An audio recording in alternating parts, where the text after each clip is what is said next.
Ateneo 21. ¿Qué tal? Muy buenas tardes, noches. Me da muchísimo gusto saludarle.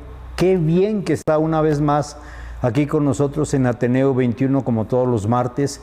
Ahora con la novedad de que no nada más los martes, también los jueves. Martes 7 de la noche, jueves a las 5 de la tarde. Entonces, pues es un verdadero placer que nos acompañe una vez más. Y mire, por poquitito nos pasaba lo mismo que nos pasó con María de León, la cantante, ¿recuerda usted? En una ocasión, en la primera entrevista, le comento aquí a mi invitada el día de hoy, ahorita la presentamos, permítame, y ya estábamos aquí en el estudio y no llegaba la invitada.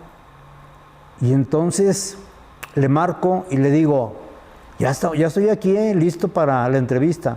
Dice, sí, ya estoy también aquí yo lista, nomás mándeme la liga, aquí estoy en la casa. Y dije, no, estoy en el estudio, no me diga. Y tuvimos que hacerlo en línea, vía Zoom.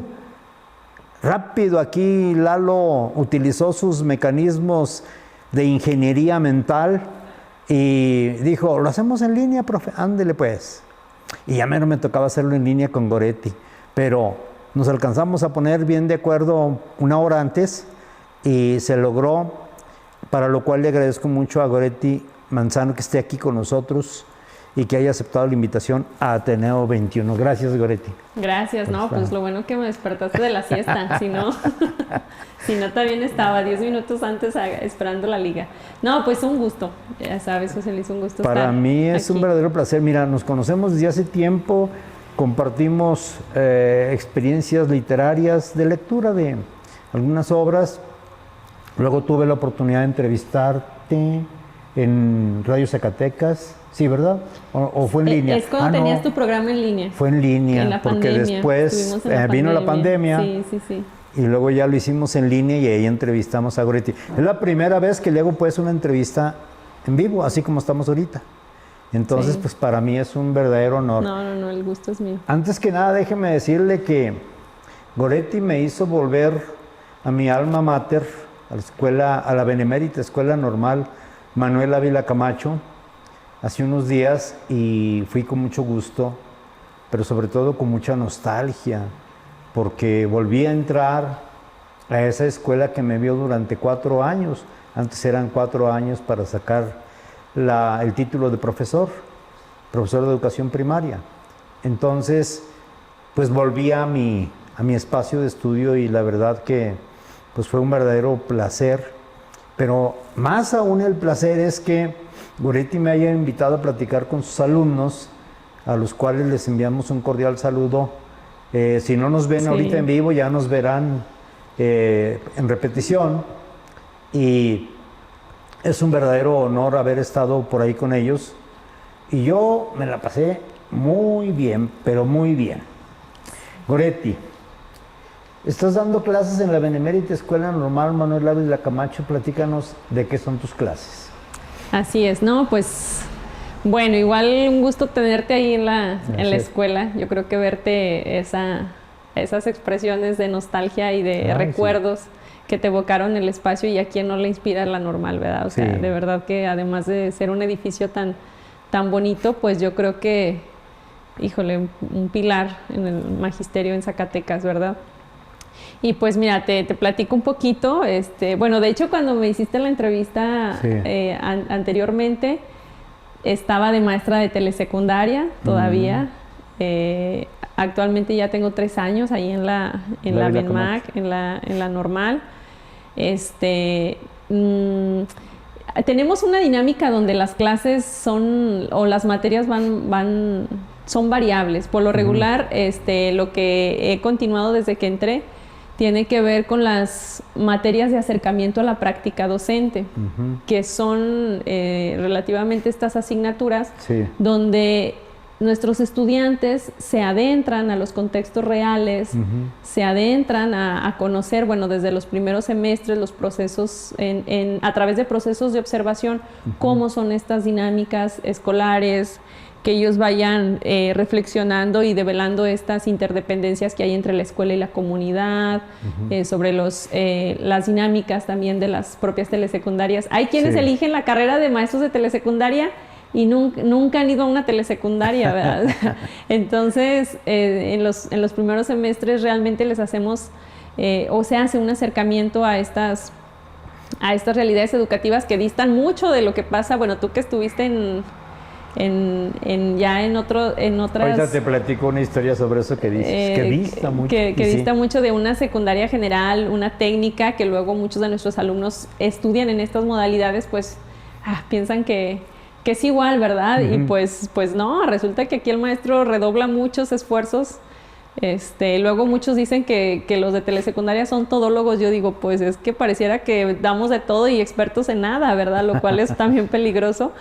Y eso hacen en los primeros semestres, y luego pues ya también estoy en materias que tienen que ver ya con la práctica, que ya es donde ahora sí tienen esa intervención directa en el aula, con los alumnos, con el docente titular, y bueno, es gradual. Los primeros semestres van aumentando el número de asignaturas con los cuales los alumnos van practicando, y pues prácticamente estoy en esas asignaturas. Son las que no van a faltar cada semestre. Y pues en complemento a esto, pues varía las demás asignaturas. Por ejemplo, hasta me ha tocado dar matemáticas, neurociencia, pero pues ahora sí que entrarle a todo lo que... Sí, no, esa es la desventaja de ser la nueva, ¿verdad? O sea, de que ya por ahí ya no hay mucha elección, pero me gusta mucho trabajar las asignaturas que tienen que ver con el lado de las humanidades, con el lado de las ciencias sociales. Yo creo que esas también las disfruto mucho. Ahorita tengo los cursos de interculturalidad crítica, y tengo el curso precisamente que va del acercamiento a la práctica, y tengo el curso de matemáticas. Así que así de divergente estamos. ¿Cómo ves? Oye, sí. Pero tu formación docente siempre te ha llevado por ese camino, te ha llevado por el espacio, pues, de la enseñanza, del aprendizaje, y yo tengo entendido, aunque hemos platicado solamente en una ocasión sobre ello, te has dedicado mucho al estudio, te has dedicado mucho a prepararte. Me gustaría preguntarte, antes de continuar y darte la opinión esa que te digo, que me pasó ahí una situación en ese sentido de lo diferente que son cada uno de los subsistemas. En los tres espacios profesionales en los que te preparaste, ¿nos puedes decir licenciatura y luego posgrado y luego posgrado? ¿Cuáles son? ¿En qué fue lo número uno, la licenciatura? Sí, mira, pues tengo la licenciatura en telesecundaria precisamente. Bueno, antes se llamaba, ahorita ya la licenciatura ha cambiado los planes de estudios, yo ya todavía soy Pero ahí estuviste en la normal, ¿no? Sí, ahí estudié la licenciatura. Bueno, en ese momento se llamaba licenciatura en educación secundaria con especialidad en telesecundaria. Ahorita, nuestra licenciatura nada más se llama licenciatura en enseñanza y aprendizaje en telesecundaria, que ya estamos con este nuevo, también tenemos plan, también se renovaron las escuelas normales. Sí. Estamos ahorita con el plan 2022, pero yo todavía pertenezco soy egresada del plan 99, del plan 1999, que prácticamente fue el primer plan consolidado dentro de la licenciatura en telesecundaria. Sabes que es una de las licenciaturas más prematuras que tiene la normal. Yo creo que ya hay un largo trayecto de la licenciatura en preescolar, de la licenciatura en primaria, pero pues ya después fueron surgiendo estas necesidades del propio sistema estatal y nacional, y pues de ahí surge inclusión educativa. Bueno, antes se llamaba educación especial, que ahora ya es inclusión educativa, porque la diferenciación es que luego en educación especial solamente se atiende a personas con discapacidad. Sin embargo, la educación inclusiva pues va más abierto, es decir, es atender todas aquellas necesidades. Y luego ya surge educación física y telesecundaria. Y pues yo estuve en la licenciatura en telesecundaria. Entonces lo normal también es tu alma mater. Sí, no, pues sí. Y ahora con mayor razón, doble sello. Ahora aquí. que eres docente ahí. Sí, y bueno, yo creo que la formación inicial sí marca mucho, ¿eh? Sí, ¿cómo sí. no? Entonces, posteriormente, cuando egreso, pues entro a hacer la misma maestría en educación, ahí mismo en la escuela, por eso te digo que traigo doble sello. Hice la maestría en educación y luego pues en la universidad, en la UAS, fue la maestría en humanidades, se llama maestría en humanidades línea de formación docente, pertenece a la unidad académica de historia. Sí. Y pues luego ya llegué al doctorado en filosofía, historia de las ideas y aquí sigo.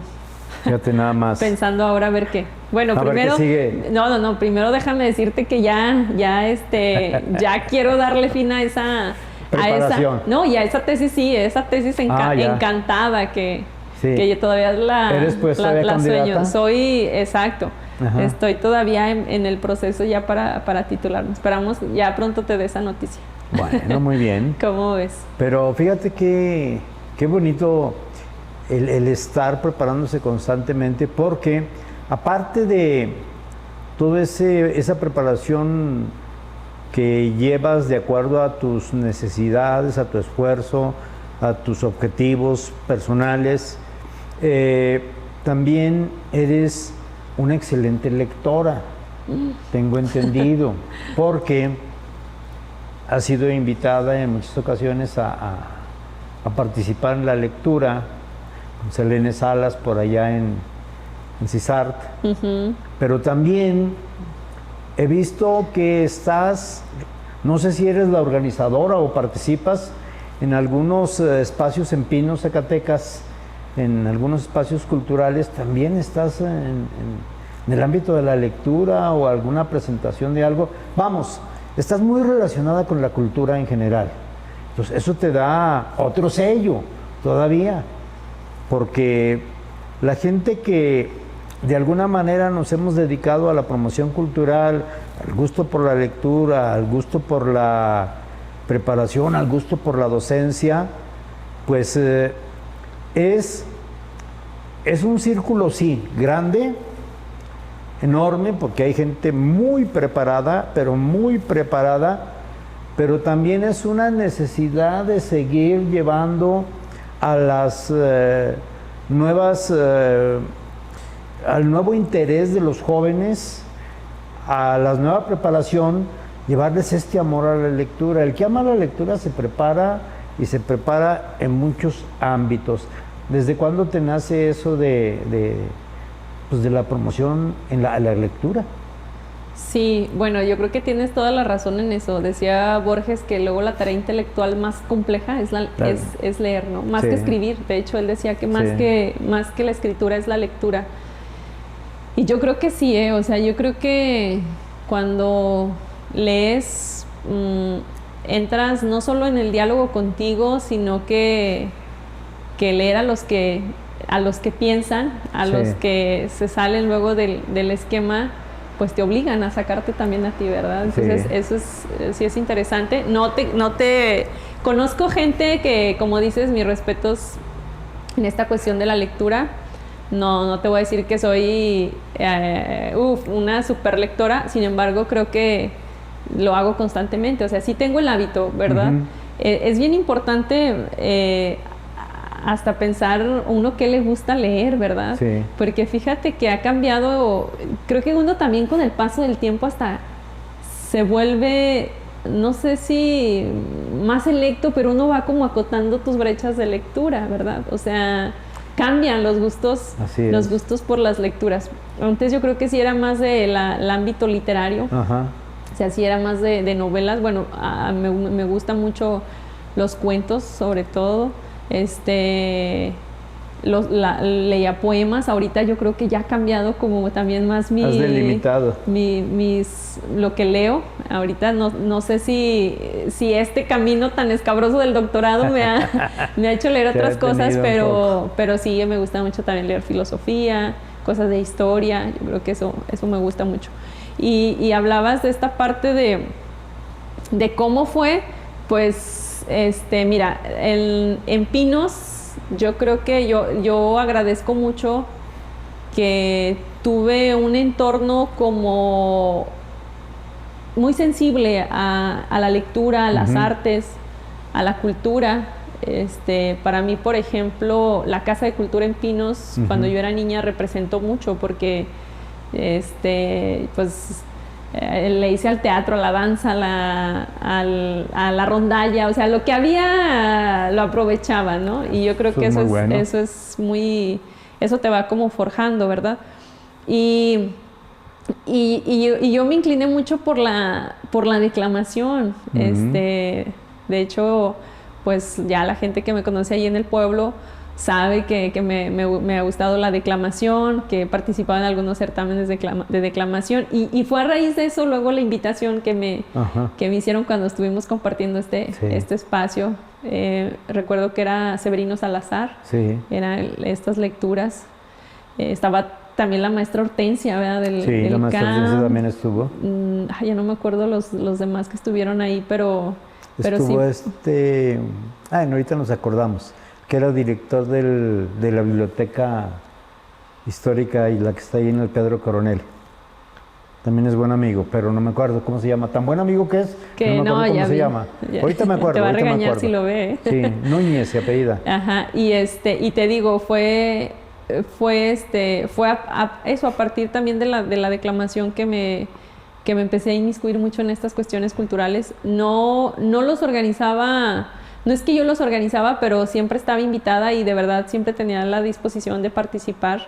Yo siempre he dicho que en Pinos hay mucho, mucho talento, de verdad. Hay muchos jóvenes bien talentosos, muchos niños con mucho talento y sobre todo gente que desinteresadamente tiene el gusto y la pasión también por la lectura. Entonces, cuando se generan espacios de lectura, espacios de compartir experiencias, de narrativas. Yo creo que el hábito de los cafés literarios atrae todavía, bueno, aunque ya se ha perdido un poquito, pero atrae mucho a la juventud y va generando inconscientemente una cultura lectora que luego ya se hace consciente, ¿no? Pero bueno, cabe mencionar que, así como lo dices tú, no por la sangre que nos llama, sino le digo a usted que nos está viendo que la sangre que nos llama porque mis padres son de Pinos, Goretti es de Pinos, entonces... Paisanos. Somos paisanos. Sí. Y Pinos, que es un pueblo mágico, es un pueblo cultural al 100%, porque hay mucha gente muy importante, desde la historia de Pinos, hace muchos años. ¿Sí? Que recordar que tuvieron el primer diputado de las Cortes de Cádiz, Miguel Gordoy Barrios, sí.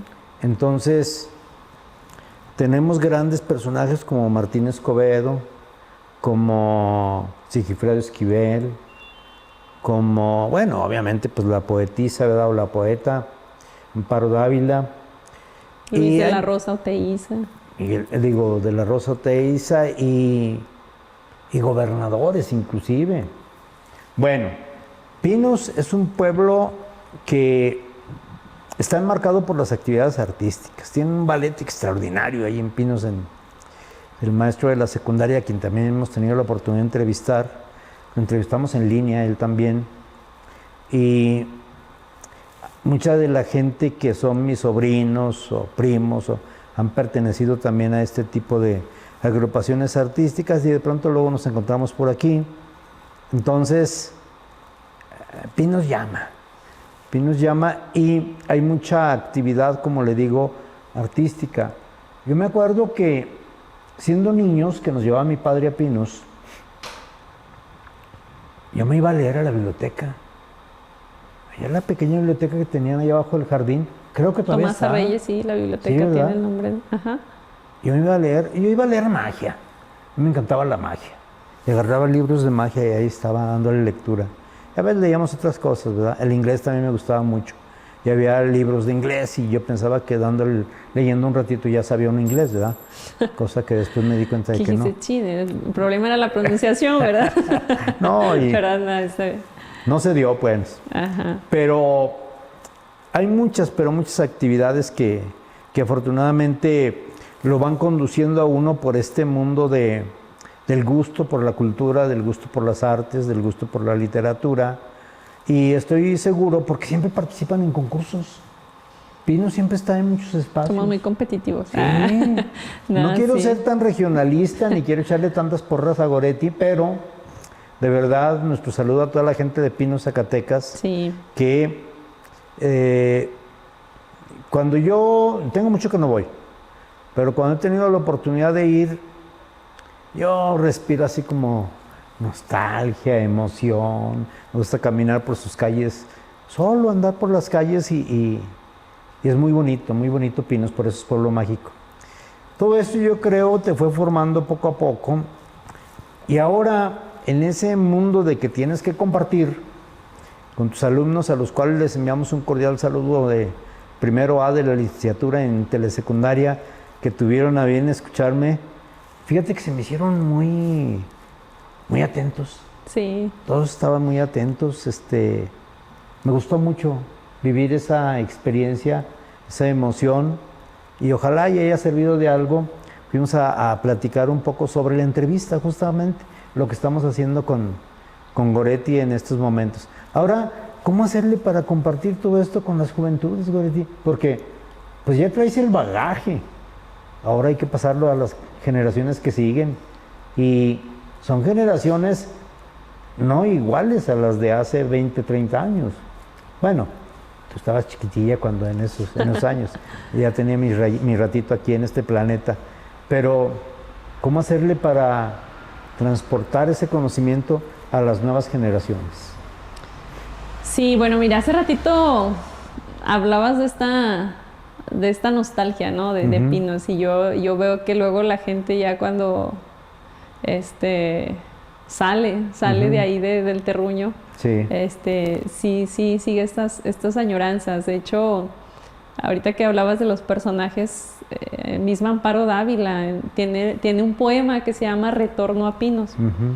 Y ella muestra como esa añoranza de decir, volveré al pueblo mío como vuelve el aberrante. Y entonces, sí es cierto, o sea, sí tiene una... Claro. Es un pueblo que... Y no es porque seamos de ahí, ¿verdad? Pero no, sí es un pueblo que evoca nostalgia. Es un pueblo lleno de cultura, de historia, de tradiciones. Y que, bueno, eso nos hace quererlo más, ¿verdad? Y fíjate que en esto de que dices cómo, ahí está ahí el problema, ¿no? No, yo creo que somos, al final de cuentas, sí somos parte de las experiencias que tenemos en la vida. Y yo observo desde, por ejemplo, ahora desde el ser docente, que la juventud se ha alejado de tener la oportunidad de vivir ciertas experiencias que tienen que ver con el arte, con la cultura. De alguna manera creo que ha sido tan invasivo el mundo digital que nos ha privado de experiencias humanas. Y eso es algo como muy, muy importante y que luego yo lo comento con los propios estudiantes. Sí. Uno ve que ya hay mucha dependencia a esta cuestión de las tecnologías que incluso inhiben su propio pensar, su propio manifestar su juicio, su opinión.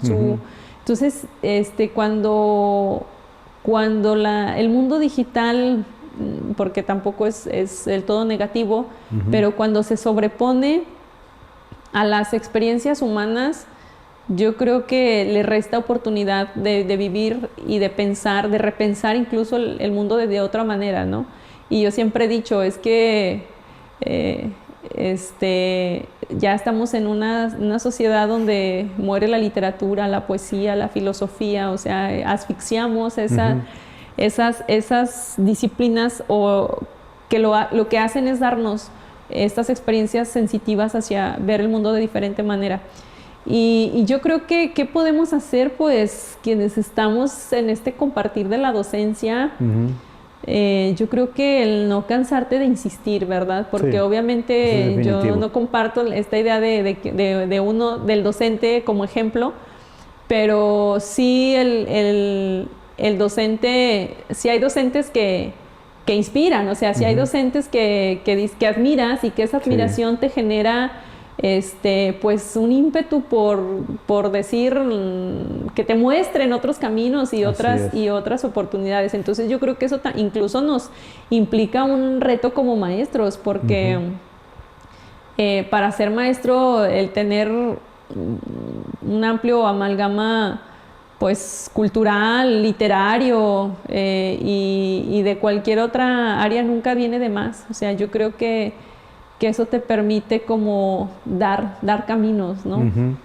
La lectura misma sobre la experiencia docente es verdaderamente maravillosa, porque la mayoría de los educadores se vieron inspirados por otro educador, de las áreas que sean, ¿no?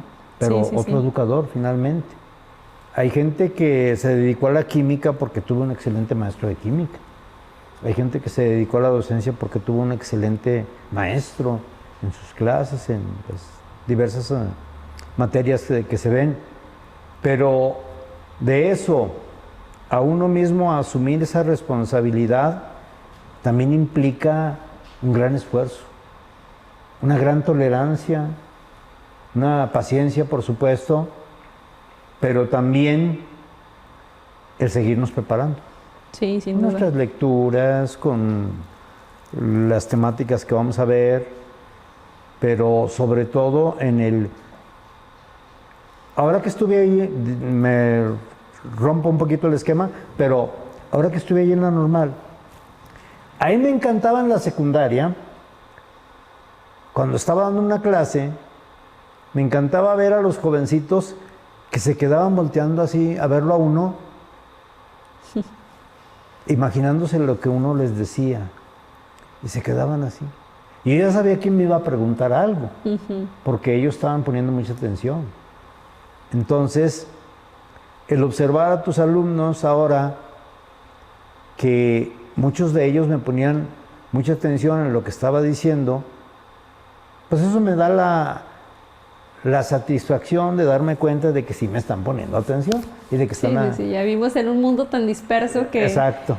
Que observar y escuchar ya también se están ausentando, ¿verdad? Pero eso es algo maravilloso. Sí. Me decía una vez un maestro, me decía, ¿pero qué es lo que más te gusta de estar dando clases? Le digo, la mirada de los muchachos.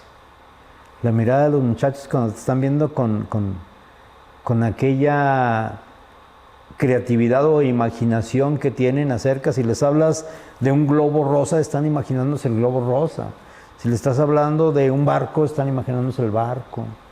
Y ese tipo de cosas que ellos están creando en su imaginación y que finalmente se llevan ese aprendizaje. Entonces, eso es de dar muchísimo gusto, ciertamente. Yo dije desde el principio que aparecieron los celulares que nos iba a complicar la vida a los maestros. Hubo quienes en la universidad justamente nos decían lo contrario. No, los aparatos esos electrónicos son también para tener a la mano mejor información y poder aprovechar. Pues sí, pero desgraciadamente se aprovechan también cosas negativas, cosas malas. Y sí nos quitaban mucha atención a los maestros. Yo me di a la tarea de ser de los maestros viejitos y, aquí me lo les pones. decía, por favor los celulares aquí en la mesa. Ya saliendo se lo llevan, ¿verdad? Si se queda alguno aquí, pues ahí me encuentran en el tianguis vendiéndolo el domingo. Es de que no se preocupen por eso. Pero yo sí sentía como que sí me quitaban un poquitito de mi clase, de mi trabajo. De hecho, ahorita que dices, sí, en este mundo pues más que de información, yo creo que estamos entre nubes de datos y entre tantos datos el problema es que no estamos informados, o sea, eso es algo bien paradójico, ¿no? Sí. Porque yo creo que luego pareciera que no sé si prohibir ese mundo de información llamara la atención, ¿verdad? O sea, tenemos todo tan a la mano, tan al alcance que ya nos genera un desinterés en sí mismo. O sea, yo creo la que... La infodemia que le llaman. Exacto. Y te digo, estamos entre tantos datos que ya no nos informamos, exacto. No se convierte. Fíjate, ahorita que veía aquí que tenías aquí a Calderón de la Barca y a Gabriel García Márquez, a estas experiencias del hojear el libro, de oler el libro, es yo creo el último recurso al que acuden ya nuestros estudiantes. Sí. O sea, les dejas cualquier tarea y todo es teclearlo. Ahorita tenemos enormes bibliotecas digitales, pero no hay como el placer de ver los libros, ¿verdad? O leerlo. Entonces sí, o sea, y estar rodeado de libros, pero yo creo que esas experiencias, ahorita que tú que evocabas estos momentos en la biblioteca, pues pensar que nuestros adolescentes no van a tener estos recuerdos que tú estás mencionando, ¿no? Porque cada vez es esto, ahora sí que pareciera esa distopía de esta novela de Fahrenheit 451, donde luego los libros resultan prohibidos, ¿verdad? Entonces sí está bien complicado esta parte porque pues no, ya les da buscar entre este grueso de páginas, pues resulta más cómodo que preguntar directamente. Maestra Goretti, todo esto. Exacto. Vamos a leer. Sí, o les dices de la 1 a la 20 y ya la 21 por nada lo ojearon, ¿verdad? O sea. Sin embargo, no me dejarás mentir, en una ocasión con Selene Salas estuvimos hablando sobre lectura y en ese momento entró una llamada del hermano de Paco Ignacio Taibo, más que no me acuerdo cómo se llama el señor, que estaba encargado de también algo de cultura. Bueno, pues ellos son hombres muy cultos, ¿verdad? No entró una llamada, más bien fue una invitación que se le hizo para que estuviera en el programa. Y yo le preguntaba a él, oiga, ¿y cómo ve los jóvenes leyendo en esta época? ¿Están leyendo o no están leyendo? ¿Usted cómo lo ve y cómo lo siente? Y me dijo algo que me dejó reflexionando mucho. Mira, dice, si estamos en una crisis de lectura de pronto, pero también, déjame decirte que para satisfacción nuestra, hay muchos jóvenes que están leyendo. Sí, muchos jóvenes que están leyendo. Entonces, pues sí, hay mucho distractor, hay muchas cosas que ya están fuera de nuestro control, pero sin embargo también hay muchos jovencitos y jovencitas que te leen un libro de este grosor o hasta más grueso. Y estamos hablando de adolescentes, de jóvenes, de personas en formación que por parte de su familia o solitos sí les dio por el amor a la lectura. Y en la secundaria yo conocí muchos muchachos así. Sí. De pronto yo les aburría mi clase y ya estaban con un libro así grueso y me acercaba yo y le digo, ¿qué lees? Y yo, leían las mentadas sagas. Pero le decía yo, ¿y en serio estás leyendo?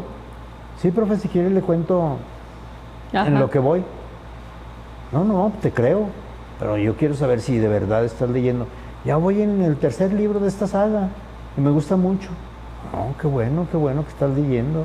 Y así había jóvenes que sí nos daban ejemplo de lectura, como había otros que, como decimos, ¿no? Sí. No, eso no, es mucho.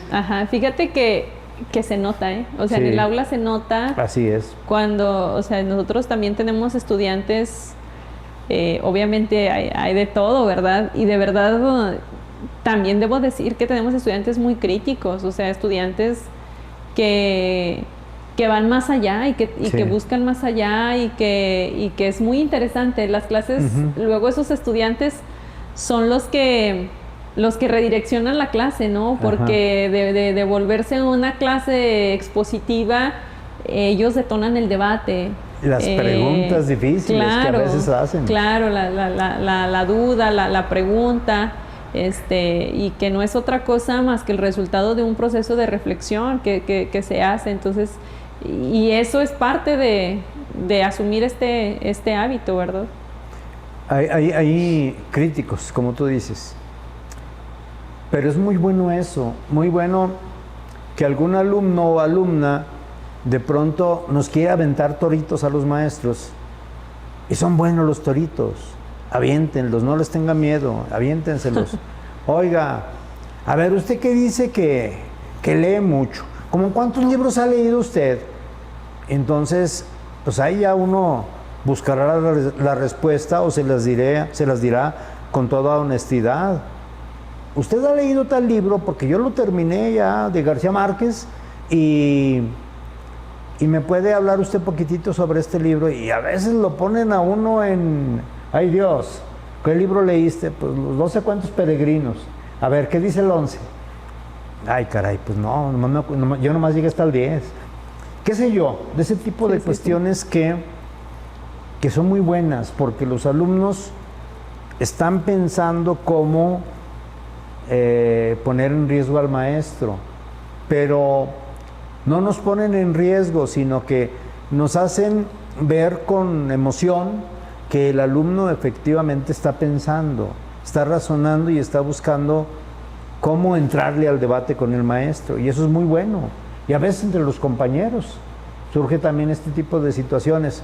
Seguramente te ha tocado tener alumnos lectores muy buenos. Claro. Que de pronto dices, caray, no me imaginé que este jovencito ya tuviera tanto. Oye, hijo, ¿cuántos libros has leído? No, pues como 20. ¿Ya? Y comúnmente si echamos estadística, pues leemos muy poco aquí en México, según dicen las estadísticas. Yo no creo mucho en eso, porque luego nos comparan con Europa, nos comparan con Japón, nos comparan con países que son muy cultos, y nos dicen, en México se leen 5 libros al año. Y en tal país, Alemania, un decir, se leen 40 libros al año. Ya como que nos ponen en menos. Bueno, pero también hay alumnos aquí que leen 50 en un año. Entonces todo ese tipo de cosas son muy satisfactorias y son muy buenas para estar observando todo ese tipo de interacción entre alumno y maestro, y que a los docentes nos ayuda mucho. Yo creo que has tenido experiencias de ese tipo, ¿no? Sí, fíjate que sí, y yo creo que más que en la cantidad de libros, porque luego te lo digo que cuando obviamente la lectura tiene que ser el hábito inherente al docente, y a ellos, como les digo, sí, o sea, están ahorita en una formación inicial docente, pero bienvenidos a una profesión interminable, ¿verdad? Porque obviamente te obliga a estar preparándote constantemente, pero te digo, por ejemplo, estas experiencias, ¿no? De que, bueno, la lectura es necesaria para las clases. Si es nuestra materia prima para el debate en una clase. Entonces, cuando les dejas la lectura, también está como esa parte donde solamente hay una repetición de ideas. Y no es que o sea, obviamente eso enriquece mucho, pero hay alumnos que profundizan la idea, y cuando profundizan la idea generan estas reflexiones y luego lo pueden conectar con otros temas. Yo siempre les digo, o sea, yo creo que es tan necesaria una formación complementaria a la educación. O sea, no... compleméntala con otra cosa, con la historia, con las matemáticas, con la filosofía, con la literatura, con algo, pero mientras no veas también con otros ojos al mundo pedagógico, porque luego déjame decirte que sí, adormecen los discursos pedagógicos, ¿verdad? Entonces uno luego en clase les tienes que complementar con algún filósofo, algún historiador, a algún, alguien de las artes, Sí. alguien, o sea, creo que yo siempre les digo que no se cierren en ese mundo pedagógico y que acá entre nos resulta a veces aburrido, entonces hay que Sí. verlo con otra mirada de debate. Entonces tenemos estudiantes que precisamente leen, pero profundizan y conectan. Y cuando hacen eso, o sea, cuando ya ves que el alumno, por ejemplo, tiene esta capacidad de decir, no, pues es que esto, por ahí veíamos en una de las clases pasadas estábamos, marca el programa parte de la lectura de Freire, ¿verdad? Que ahorita, Freire se convierte en el ideólogo teórico de la nueva escuela mexicana, ¿verdad? Y hay estudiantes donde, no, es que esta idea del oprimido, el opresor, se conecta con el libro de Maquiavelo con Maquiavelo por esto, en el Príncipe, dice, y luego la rebelión de la granja. O sea, cuando hacen estas conexiones,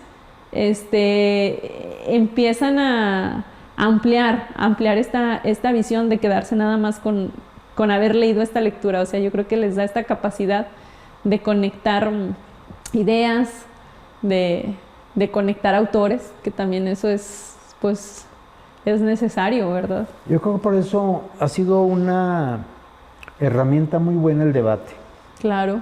Cuando Sí. organizas un debate en grupal, empiezan las ideas a surgir y empieza el otro a decir que no es cierto eso, y luego aquel que sí es cierto, y así. Son muy buenas y es muy formativo, muy educativo sobre todo, y de muy buen aprendizaje, porque efectivamente aprendes de las ideas de todos y aprendes a defender las tuyas, obviamente. Y a escuchar, ¿verdad? Porque... Sí, aquello crece. Porque crece de luego hay quien se manera... aferra a la idea y... Exacto. No, es así. No, es asa. Y no salen de ahí.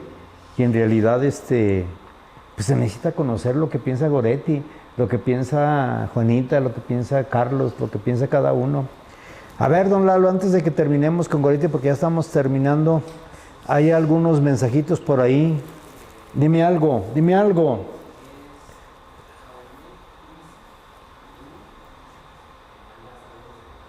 Saludos desde Cuernavaca. Aunet. Ajá. Sí. Muchas gracias, Marcos. Lo tuvimos aquí en la entrevista pasada. Bueno, gracias, Marcos, muy amable. Y la señora Rosa María Jiménez, que es una asidua amante de este programa. Fiel seguidora. Sí, ella está fiel No, pues cada saludos, programa. saludos. Gracias, señora Rosa María, qué amable. El tiempo se nos termina aquí muy rápido. Ya sé. Cuando me dicen... Tenías razón cuando decías, sí, en una hora. Cuando me dicen que cuánto va a durar, y les digo, pues unos 45, 50 minutos. ¿Y qué vamos a decir? Lo que decía ahí en el grupo, ¿verdad? Pero antes de que terminemos, permíteme enviarle el saludo especial a tus alumnos. Primero a la licenciatura en telesecundaria. Y a los demás, si no, también se van a sentir. Sí, claro. No te creas, sí. A tus alumnos en general, porque Sí. luego va a haber problema. Pero les vamos a enviar saludos en general a tus alumnos que son de otros grupos hasta que me invites a platicar con ellos. Si no, bueno. ya no. Entonces, no. Saludos para todos ustedes y pregúntenle muchas cosas a la maestra. Es una persona muy preparada, créanmelo. Entonces vale la pena que tienen el privilegio de tener una maestra muy preparada que es Goretti Manzano. Entonces me da muchísimo gusto Ellos que... piensan lo contrario. Ellas- Es cierto. Bueno, pues... Qué desgracia, otra si vez, ustedes otra piensan vez lo la maestra contrario, Goretti dice. No, Demuéstrenselo, a ver si es cierto. Goretti, muchas gracias por No, estar aquí. te agradezco a ti, Ateneo José 21 Luis. y un mensaje final para tus estudiantes y los estudiantes en general. Sí, no, pues ahora que tú has tocado, cuando me dijiste es de educación y yo dije, híjole, pues es como hablar del sistema solar, ¿verdad? Del universo, en qué nos vamos a centrar. Entonces tocaste en el clavo de la lectura Pues yo creo que lo que comentaba hace rato, yo creo que no nada más, incluso no nada más para los estudiantes, yo creo que como seres humanos, como personas, sí hace falta darnos respiros de esta cotidianidad que a veces sofoca el pensamiento, la creatividad, la imaginación, y adentrarnos a luego a esto que decíamos, ¿no? Los libros, la poesía, las artes, la cultura, algo que nos permita disfrutar de esos respiros de la vida. Entonces yo creo que pues eso, que específicamente en la formación de los docentes, pues complementar, hablar, que tengamos prepararnos para tener esa capacidad de también hablar cosas interesantes en el aula. Yo creo que de nosotros depende mucho estimular otras formas de pensar y otras formas de ver las cosas, y si en el aula luego ofrecemos el currículo tal cual es puesto ahí, pues no, ¿verdad? Hace falta la chispa. Eso Perfecto. sería, José Luis. Muchas gracias. Al contrario, te agradezco mucho que hayas aceptado la invitación aquí a Ateneo 21. Ya ves, el frío. Desde hace como media hora traía yo ese estornudo, Sí, no, pero pues... me aguantaba y me tapaba la nariz. Pero ya era inútil, ya no podía más. Y luego con este frío que está haciendo, Sí. pues con más razón. Te agradezco muchísimo que hayas estado aquí en Ateneo 21. Ojalá y no sea la última ocasión que estés aquí con nosotros. No, con gusto. Porque hay muchos proyectos que seguramente vas a realizar. Inclusive mañana pasado te traes un alumno, una alumna. Claro, y platicamos sería con interesante. ellos. Entonces, creo que vale la pena. Venga el saludo de Hílalo. Antonio Rivera García, muchísimas gracias. Un saludo es mi alumno, estimado. Saludos para la maestra y arriba la Benmac. Sí, la poderosísima Benmac, dicen los chicos. Así es. Bueno, qué bueno que estás al pendiente de la maestra y qué bueno que estás al pendiente de Ateneo 21. Oye, pero que no sea la última vez que ves este programa nomás porque está la maestra. También hay que verlos todos los que siguen. No se les olvide que el próximo jueves tenemos otra entrevista, que aunque es con un artista visual, el próximo jueves es a las 5 de la tarde. Esperamos que ahora sí, Milalo, para que se haga esta entrevista que tenemos pendiente, y que yo les había dicho a los alumnos de la Benemérita Escuela Normal Manuel Ávila Camacho que estaría una persona, pero desgraciadamente no pudo estar, pero ya me dijo que sí iba a estar el próximo jueves. Entonces, pues aquí los espero. Maestra Goretti, muchísimas gracias. Gracias a ti, José Luis. A todos ustedes, alumnos de la Normal, yo así le digo la Normal porque así la conocí desde hace muchos años. Saludo a los maestros de telesecundaria, Juan Antonio Castro Escobedo, Alfredo Barrón Contreras, José Manuel Huitrado, que son de la vieja escuela de telesecundarias. Saludos a ustedes, mis grandes amigos, Humberto Márquez también. Entonces, pues a toda esta gente que se dedica a esta maravillosa área de la educación y la enseñanza, muchísimas gracias. El saludo especial para todas las personas que nos están viendo en estos momentos y el agradecimiento a Dani Díaz de León, a Lalo Escobar aquí presente que levanta su mano en cada programa, ahí está, y por supuesto a la familia Bonilla que nos permite estar aquí con Ateneo 21. Y como les digo al final de cada programa, si a usted le va bien, a todos nos va bien. Muchísimas gracias y cuídese mucho de este frío. Hasta luego.